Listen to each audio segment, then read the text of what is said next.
Parliament ఎన్నికలు అయిపోయాయి. అందరూ ఫలితాల కొరకు ఎదురు చూస్తున్నారు. ఎవరి అంచనాలు వాళ్ళు. బీఆర్ఎస్ మాత్రం ప్రజా సమస్యను తీసుకుని రోడ్డు మీదకి వచ్చారు. ఇది ప్రజాస్వామ్యంలో ఆహ్వానించాలి. అయితే అనొచ్చు, కాంగ్రెస్ పార్టీ మాకు 9 వస్తాయా 13 వస్తాయా లెక్కలేసుకుంటోంది. బీజేపీ మాకు 9 వస్తాయా 12 వస్తాయా లెక్కలేసుకుంటుంది. బీఆర్ఎస్కు సీట్లు వచ్చేవి లేదు గనక వాళ్ళ ఆ లెక్కలకు దూరంగా ప్రజలకు దగ్గరయ్యారని. కారణాలు ఏదైనా ప్రజలకు ప్రజా సమస్యలపైన రోడ్డుకెక్కడము, సమీకరణ చేయడం ప్రజాస్వామ్యానికి మంచిది. Mobilization is the cause of social change అంటారు. మార్పుకు మూలమవుతుంది. అలాగే ప్రజల తరఫున ప్రతిపక్షాలు ప్రజల హక్కుల కొరకు నిలబడాలి. అందువల్ల బీఆర్ఎస్ తన రాజకీయ పరిస్థితుల వలన, తన రాజకీయ అవసరాల వలన, కారణాలు ఏదైనా నిలబడితే అది మనం ఆహ్వానించాలి. అందుకే వాళ్ళ రైతు రుణమాఫీ సంగతి ఏంటి, బోనస్ సంగతి ఏంటి? మీరు బోనస్ ఇస్తామన్నారు, ఇప్పుడు సన్నాలకే బోనస్ ఇస్తాం, దొడ్డు వడ్లకి దొడ్డు బియ్యకి ఇవ్వమంటున్నారు. 2 లక్షల రుణమాఫీ వెంటనే చేస్తామన్నారు, ఎందుకు చేయడం లేదు? ఇవాళ ధాన్యం రోడ్డు మీద పోసుకొని రైతులున్నారు, మరి ఇంకెప్పుడు అని ఈ అంశాలు తీసుకొని రైతుల సమస్యలపైన కాంగ్రెస్ ప్రభుత్వాన్ని నిలదీస్తూ బీఆర్ఎస్ రంగంలోకి వచ్చింది. రాష్ట్ర వ్యాప్తంగా రైతాంగ నిరసనలకు పిలిపించింది. ఇది ఒకవైపులో డెమోక్రసీలో ప్రజల పక్షాన అపోజిషన్ ఫైట్ చేయడం ఆహ్వానించాలి. రెండవది ఇది పొలిటికల్గా కూడా సిగ్నిఫికెంట్. ఎందుకంటే ఈ ఎన్నికల్లో స్పష్టంగా కనబడ్డది బీఆర్ఎస్ బలహీనపడడం, స్పష్టంగా కనబడ్డది బీఆర్ఎస్ ఓటింగ్ను కోల్పోవడం. ఈ బీఆర్ఎస్ ఓటింగ్ను కోల్పోవడం వల్ల చాలా క్లియర్గా బీజేపీ లాభపడుతుంది. ఇది మీకు ఎన్నికల ఫలితాల్లో కూడా అన్లెస్ సమ్ మిరాకిల్ హ్యాపెన్ అయితే తప్ప ఈ రిజల్ట్ మనకు కనబడుతుంది కూడా.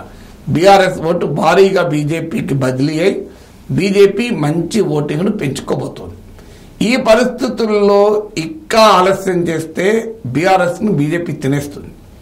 మీరు ఈ పార్లమెంట్ ఎన్నికల తర్వాత చూడండి, బీఆర్ఎస్ బాగా బలహీనపడితే, బీఆర్ఎస్కు ఒక 2-3 సీట్లు రాకపోతే ఆ పార్టీ బాగా దెబ్బతింటుంది. ఆ ఎమ్మెల్యేలు అటు కాంగ్రెస్ వైపు ఇటు బీజేపీ వైపు వెళ్ళిపోతారు. రాష్ట్రంలో కాంగ్రెస్ పార్టీకి ప్రధాన ప్రతిపక్షం కావటానికి బీజేపీ సర్వశక్తులు ఒడ్డుతుంది. కేంద్రంలో ప్రభుత్వం ఉంటుంది. బీజేపీ దాడి ఒకవైపు నుంచి, కాంగ్రెస్ దాడి మరోవైపు నుంచి ఉంటే బీఆర్ఎస్ ఎండుటాకుల్లాగా ఉంటాయి పరిస్థితి. సో ఇది గమనించిన కేసీఆర్ ఎన్నికల ప్రచారంలోనే వేడి పుట్టించాడు. కేసీఆర్ కాక పుట్టించడం బీఆర్ఎస్కి ఎంతో కొంత లాభమైంది.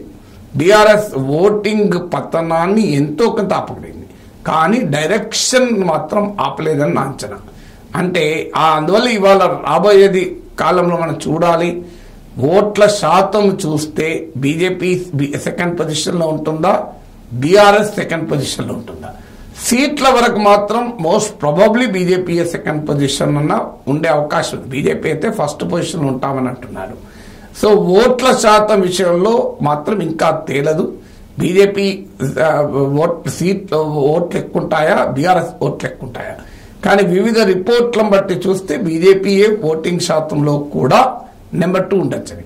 అందువల్ల పార్లమెంటు సీట్ల శాతంలో, ఓట్ల శాతంలో బీజేపీ నెంబర్ 2 ఉంటే, బీఆర్ఎస్కు అసెంబ్లీలో ఎమ్మెల్యేల విషయంలో నెంబర్ 2లో ఉన్నా, అంటే అసెంబ్లీలో బీఆర్ఎస్కు 39 ఎమ్మెల్యేలు ఉన్నారు. ఇప్పుడు 3-4 పోతే 34, 35 ఉంటారు, 36. కాంగ్రెస్ బీజేపీకి ఉన్నది 8 మంది, కానీ ఈ నెంబర్ నిలబడదు. అందువల్ల ఇలా బీఆర్ఎస్ను కాపాడగలిగేది ఒకటి ప్రజా సమస్యలపైన చురుగ్గా ఉండడం. బీజేపీ ఏమో పొలిటికల్ మేనేజ్మెంట్ పైన ఆశ పెట్టుకున్నది.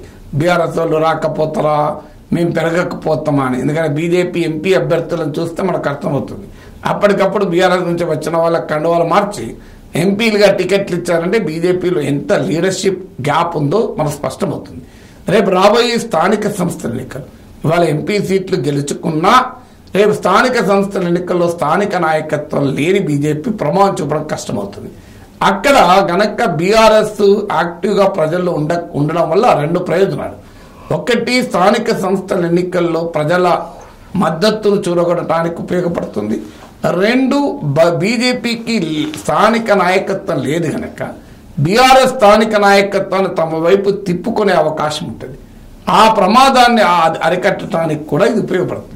అందువల్ల కేసీఆర్ చాలా వ్యూహాత్మకంగా వ్యవహరించారు. అందువల్ల కీలకమైన రైతాంగ సమస్యలపైన పోయిన చోటే వెతుక్కోవాలంటారు కదా, రైతులు బాగా ఉన్న గ్రామీణ ప్రాంతాల్లోనే బీఆర్ఎస్ దెబ్బతిన్నది. రైతు బంధు, రైతు బీమా ఇలాంటివి ఇచ్చినా కూడా దెబ్బతిన్నది, ఉచిత విద్యుత్తు. అందువల్ల ఆ రైతాంగం యొక్క బేసిక్ కాన్స్టిట్యున్సీ తనతో ఉంటుంది కనుక దాన్ని నిలబెట్టుకోవటానికి బీఆర్ఎస్ పిలిపించింది. ఇక నెక్స్ట్ ఇంపార్టెంట్ కాన్స్టిట్యున్సీ బీఆర్ఎస్ ఆలోచించాల్సింది యూత్ పైన. వాస్తవంగా మరి బీఆర్ఎస్ ఎందుకు ఆలోచించాలో తెలియదు. ఖమ్మం, నల్గొండ, వరంగల్ ఎమ్మెల్సీ ఎన్నికలు కూడా ఉన్నాయి. ఈ సమయంలో బీఆర్ఎస్ గనక నిలబడితే, అంటే ఈ ఎమ్మెల్సీ ఎన్నికల్లో నిలబడి గనక విజయం సాధించగలిగితే బీఆర్ఎస్ కు పెద్ద రిలీఫ్ ఉంటుంది. అందువల్ల ఈ సమయంలో యువతరం నిరుద్యోగ భృతి గురించో, లేకుంటే నోటిఫికేషన్ల గురించో, లేదా ఉద్యోగ వర్గం పిఆర్సీ గురించో గనక బీఆర్ఎస్ గనక రోడ్డు మీదకి వస్తే ఈ ఎన్నికలు కూడా ఉపయోగపడుతుంది. బహుశా ఈ రైతు సమస్యలను ఇంకా విస్తృతమైన సమస్య గనక దీని ముందు తీసుకొని ఉంటారు. ఇలా ఎక్కడ తాను కోల్పోయిన వివిధ వర్గాల ప్రజల్ని తిరిగి తన వైపు తిప్పుకోవటానికి, కాంగ్రెస్ ప్రభుత్వం పట్ల అసంతృప్తి మొదలవుతున్న కొద్దీ ఆ అసంతృప్తిని తమకు అనుకూలంగా మార్చుకోవటానికి, అసంతృప్తి చెందుతున్న వర్గాలను గనక బీఆర్ఎస్ సమీకరించగలిగితే ఈ పార్లమెంట్ ఎన్నికల ఫలితాల వల్ల కలిగే దెబ్బ నుంచి బీఆర్ఎస్ కోలుకోగలుగుతుంది.